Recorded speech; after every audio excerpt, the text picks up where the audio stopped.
Cek, aduh, cek baik. Halo para bengek squad, bagaimana kabarnya? Semuanya aman, terkendali. Kembali lagi dengan saya Onat yang akan memandu kalian dalam video yang beresiko tinggi ini. Sangat tinggi bahkan, bisa-bisa dihapus channel saya dari YouTube. Kali ini saya akan merangkum sebuah film yang berjudul Queen of Stride. Film ini menceritakan sebuah kota di Hong Kong yang amat sangat kacau akan pemerintahannya, sehingga membuat banyak sekali hal-hal negatif di kotanya. Langsung saja ke videonya agar tidak memakan banyak waktu, karena time is money, money is duit, dan duit buat beli token. Enjoy. Berlatar belakang di kota Hong Kong, terdapat pemerintahan yang sangat kacau karena masih di bawah kendali Inggris. Bahkan pimpinan kepolisian di kota ini masih Inggris yang menguasai. Kota ini sangat kacau. Penjualan narkoba secara bebas, pencabulan, penggigoloan, jual beli manusia, jual beli kancut, singlet, shot, dan lain-lain. Namun ada sebuah restoran yang sangat unik, di mana restoran tersebut sangat murah dan enak. Namun yang perlu diketahui bahwa semua yang bekerja di restoran ini adalah mantan narapidana yang dihukum atas berbagai macam kasus yang sebenarnya itu adalah sebuah jebakan. Ini adalah G, dia dipenjara 2 tahun gegara mengobrak-abrik sebuah toko. Ini adalah pemilik dari restoran ini, namun dia sudah meninggoy gegara dibunuh oleh mafia yang ada di kota ini. Ini adalah istrinya, pemilik restoran tersebut. Sekarang sudah dikelola oleh istrinya. Mereka memanggilnya Nyonya Bos. Ada 3 karyawan perempuannya dengan latar belakang yang berbeda-beda juga. Yang ini dihukum 1,5 tahun gegara melawan dan melukai orang pada saat ia dijadikan wanita pengencrit. Yang ini dipenjara 3 bulan gegara dituduh atas tindakan pencopetan. Dan yang ini ditahan 6 bulan gegara atasannya berbuat senonoh kepadanya. Berbagai macam. Pada saat pulang dari restoran, karyawati yang pulang sendirian merasa takut melintasi kota tersebut karena banyak sisi kelam di kota ini. Pada saat ia ingin mandi, ada seseorang pria sangean masuk ke rumahnya dan ingin memperkosanya. Namun pada saat ia membuka pintu kamar mandinya, ternyata seorang lelaki yang ada di dalamnya. Dan ternyata mereka adalah karyawan yang bekerja di restoran dan ada juga Nyonya Bos di situ. Mereka menggantungnya sekedar memberi peringatan kepada seluruh lelaki cabul yang ada di kota tersebut untuk mengurangi hal-hal pencabulan. Keesokan harinya, ada seorang lelaki datang ke restoran tersebut ingin melamar pekerjaan. Karena ia mendengar bahwa restoran itu membuka lowongan bagi mantan narapidana yang dijebak. G mendatanginya dan mengatakan beberapa hal. Bahwa tidak semua narapidana bisa diterima bekerja di sini. Teruntuk napi kasus pembunuhan, penyebaran bahan obat-obatan tidak bisa diterima di restoran ini. Dia langsung pergi dari sana. Dia kepikiran dengan kejadian tempo hari. Di saat dia dan pacarnya ingin pulang, dia melihat kakaknya sedang dipukuli oleh anak buah mafia di kota itu. Dia datang dan menghajar para anak buah tersebut. Dan di saat ia pulang kerja, dia melihat rumahnya berantakan, abang dan pacarnya telah hilang. Dia pergi mencari mereka, dia malah menemukan abangnya yang sedang nge-fly abis makan narkoba kebanyakan. Abangnya memberitahu di mana pacarnya dibawa. Dia langsung bergegas ke sana dan menghajar beberapa penjaga. Dia menanyakan kepada penjaga di mana pacarnya. Penjaga tersebut menunjuk ke sebuah kamar. Dan pada saat ia membuka kamar tersebut, alangkah heran, terkejut batin, terkena mental, serta hampir terkena serangan jantung, ia mendapati bahwa pacarnya telah dikentrot oleh mafia di kota tersebut bernama Kak Nying. Ini batang hidungnya, Kak Ying ya, bukan Kak Nying. Dia ingin menghabisi Kak Ying, namun kemampuannya masih jauh di bawah, sehingga ia dihantam sampai babak belur. Tak tega melihat kekasihnya dipukuli, si perempuan tersebut sempat nekat ingin meloncat dari jendela. Namun ia loncat. Apa sih maksudnya anjing? Lelaki tersebut langsung mendatangi kekasihnya, namun karena polisi datang, ia dituduh sebagai pembunuh kekasihnya sendiri. Pada saat bangun, ternyata seluruh pegawai restoran Teiji sudah ada di depannya, dan mereka menerima lelaki tersebut bekerja di restorannya. Pria itu bernama Bauji. Nyonya Bos menjumpai seorang detektif kepolisian yang berasal dari Cina juga. Nyonya Bos ingin membuat Kak Ying hancur dan mendapat balasan atas perbuatannya. Jadi, waktu itu, suaminya pergi bersama beberapa pegawai yang dianggap saudara untuk mendamaikan peperangan. Namun baru hanya 100 meter berjalan, mereka dihadang oleh sekelompok orang yang diduga anak buah Kak Ying. Mereka terlibat baku hantam, suami Nyonya Bos ingin lari dari peperangan tersebut. tapi malah ditembak dan mengakibatkan ia harus menghembuskan nafas terakhirnya di depan hidung istrinya.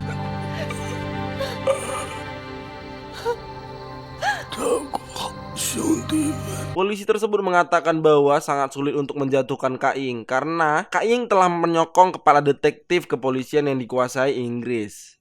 Kepala detektif tersebut sangat suka dengan wanita Tiongkok dan Kak Ying selalu memberikan wanita pengentrit kepada kepala detektif tersebut. Namun Nyonya Bos tidak tinggal diam. Dia akan mengambil beberapa bukti yang bisa menjatuhkan Kak Ying dan polisi tersebut bersedia membantunya. Tibalah di hari perencanaan, Nyonya Bos dan G menyamar sebagai tamu di sebuah bar yang dimiliki oleh Kak Ying. Dan ketiga wanita tersebut merupakan 3 karyawan perempuan restoran Teizi yang menyamar sebagai perempuan penghibur di bar tersebut. Bukan perempuan penghibur namanya, tapi apa ya? Aduh. Apa sih bilangnya ya? Susah bilangnya sebenarnya. Yang ngisi-ngisi acara di saat ada tamu itu loh. Kalian pasti paham maksud saya. Dan lelaki parubaya ini adalah kepala kepolisian dari Inggris. Kita beri nama dia Agus. Karena nama Agus itu mempunyai latar belakang yang fuckboy gitu ya. Sehingga namanya cocok untuk dijadikan julukan si tua keladi yang satu ini. Karena penampilan yang nyentrik, Kak Ying mendatangi mereka dan menawarkan untuk ikut bergabung di kasino yang ia miliki. Saat mereka masuk, ketiga pegawai perempuan mendatangi penjaga pintu kasino dan mencoba merayunya. Mereka ingin mengetahui keamanan apa saja yang ada di dalam kantor Kak Ying. Mereka bermain kartu dan dimenangkan oleh Nyonya Bos dan G. Sepulang dari situ, Nyonya Bos membuat sebuah rencana untuk masuk ke dalam kantor Kak Ying dan mengambil beberapa berkas yang isinya bukti kejahatannya selama ini. Mereka datang lagi ke bar Kak Ying dan ketiga karyawatinya sedang atraksi sulap. Mereka membuat satu dari mereka seolah-olah hilang.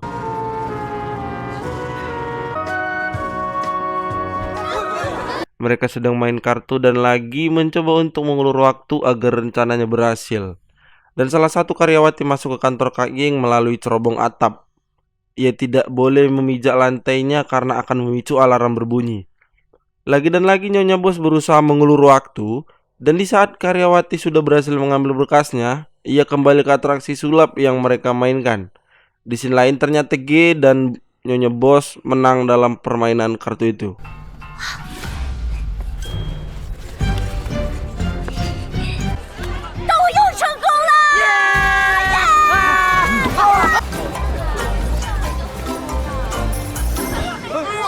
Mereka langsung bergegas pergi dari situ dan kemudian menjumpai polisi yang sudah menjadi kepercayaan Nyonya Bos. Mereka memberikan barang bukti kejahatan Kak Ying.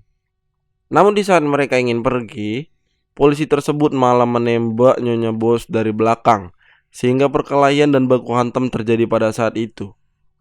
G menyuruh Bauji membawa Nyonya Bos pergi dari sana. Mereka pergi ke restoran tetapi sudah dibakar oleh anak buah Kak Ying. Dan mereka pergi ke tempat persembunyian Nyonya Bos dan mendiang suaminya dahulu. Bauji merawat Nyonya Bos hingga keadaannya sedikit membaik. Lalu Bauji pergi ke restoran ingin melihat kondisi, namun G datang dan kemudian Bauji membawa mereka semua pergi untuk menemui Nyonya Bos. Para karyawati memberitahu bahwa akan ada departemen anti korupsi yang akan datang ke kota tersebut. Mereka kembali menyusun rencana. Di sini lain, Kak Ying, Agus, dan polisi pengkhianat berdebat gegara adanya departemen anti korupsi yang datang. Kak Ying mengatakan akan mengurus semuanya tapi dengan satu syarat. Ia ingin Nyonya Bos dibunuh secepat mungkin. Pada malam hari, Agus melihat seseorang perempuan dan mendatanginya. Dia mengira bahwa perempuan tersebut adalah bawahan Nyonya Bos. Perempuan tersebut beralibi dia hanya sebatang kara tinggal di kota ini dan Agus dengan otak sange mengatakan akan merawatnya. Perempuan tersebut membawa Agus ke rumahnya dan di saat ingin dilakukannya pengentrotan, karyawati memfoto dan memvideo Agus dan berencana mengirimkan foto tersebut ke departemen anti korupsi. Ternyata ini adalah sebuah jebakan yang dimainkan oleh Nyonya Bos. Dan polisi pengkhianat tersebut melihat di koran bahwa Agus atasannya telah ditangkap oleh departemen anti korupsi. Dan pada saat ingin pulang, polisi tersebut dijemput oleh departemen anti korupsi dan membawanya ke sebuah tempat. Dan ini juga termasuk rencana dari Nyonya Bos. Ia ingin mengakui dan mengatakan seluruh catatan kriminal yang dimiliki Kak Ying dan beberapa tempat ilegal yang dikelolanya. Dan juga meminta keterangan kepada si Agus. Mereka memberikan jawaban yang sama, sehingga itu bisa memperkuat barang bukti mereka. Keesokan harinya saat bangun, Agus dan polisi tersebut marah-marah karena sudah dijebak. Dan ketika ingin keluar, ada beberapa orang dari Departemen Anti Korupsi yang asli datang ingin menjemput mereka.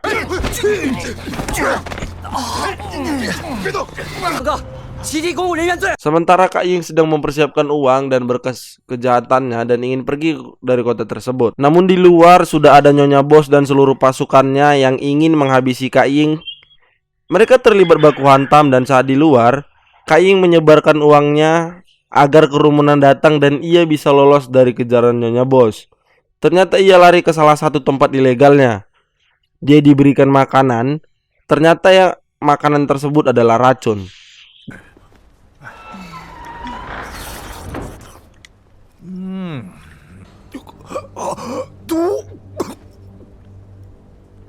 Di saat ia merangkak keluar ingin meminta pertolongan, ternyata sudah ada Nyonya Bos dan pasukannya di luar tersebut. Mereka semua ingin menghabisi Kak Ying. Namun di saat sudah terpojok, ia melompat dari jendela dan kemudian meninggoy secara mengenaskan.